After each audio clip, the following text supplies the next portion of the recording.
Okay, I wanted to put this video together not to necessarily say one machine's better than another, but to give an example of how tiny things can have a big difference on the outcome of your prints and kind of call out something that, as a lot of you who know me know, really gets on my nerves is people giving bad information on 3D printing pages when it comes to troubleshooting prints.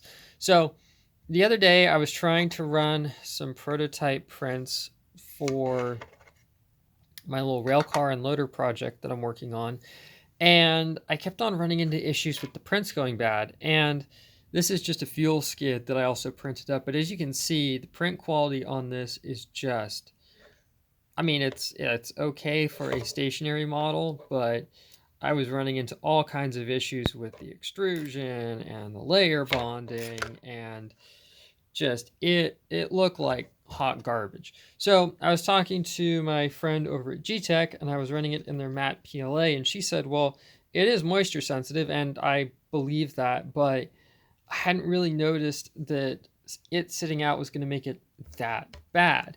I also knew that a while ago I had changed out the extruder arm in here because it had eventually cracked, and to be perfectly honest, I was absolutely thrashing on it for the sake of testing. And I talked to Tracy over at Artillery, and this machine was from a batch that had known arm issues. There were some supply chain issues. It happens. Went on Amazon, bought a new one, no big deal, installed it. But I was still having problems. So I knew it wasn't the extruder, and I'd also changed the filament, and it was still causing problems.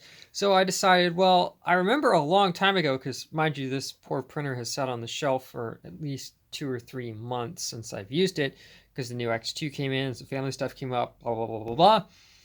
I was like, well, I know I'd run some pretty abrasive filaments back when I was making those cool bottle caps for my friend. Let me just see what the nozzle looks like. And let me say, this is supposed to be a 0.4 millimeter nozzle. And wait, let me one-handed get a 0.4 nozzle out here for comparison.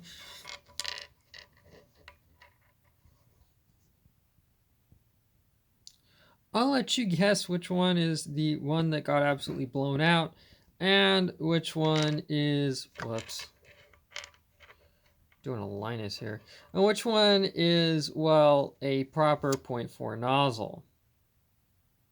Yeah, that was the problem. And to be perfectly honest, if I had posted this photo up on really any 3D printing page, I'm just going to use the Hornet page because that's what this machine is, and I asked, hey people, what do you think the cause of the problem is here? I would bet you about 3/4 of the comments wouldn't be anything nozzle related, like, hey, did you double check that your nozzle was clogged or anything like that. Maybe you check your PTFE tube, which is a legitimate thing, so I'm not saying that is anything bad. But I'll bet you a good 3/4 of them would have been, did you check your E-steps flow, calibration, all that garbage? And to be perfectly honest, that was not the cause. The cause was the blown out nozzle. So my point is, if your machine has been printing fine and then all of a sudden it's starting to have issues, unless there's something major like your extruder arm is cracked or your nozzle is totally trashed or something major like that, I really don't think it's an E-steps or a flow issue. Now, yes, sometimes it can be bad filament, and some filament is more sensitive to moisture than others. But the point here is, don't overlook the tiny stuff. Can you just focus for once, please? Thank you. Don't overlook the tiny stuff, like in this case, the nozzles, as being the cause of your problems. That's why I highly recommend keeping around some spare nozzles, because when they get plugged up, it's just easier to change them out and yeet them in the yeet bin versus trying to clean them out. So, hope this was useful for somebody, and I'll see you here next time on Make It With Calvin.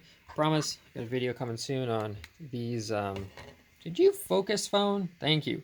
On these cool rail car and loaders. These are just prototype prints, so more on that later. See you guys later.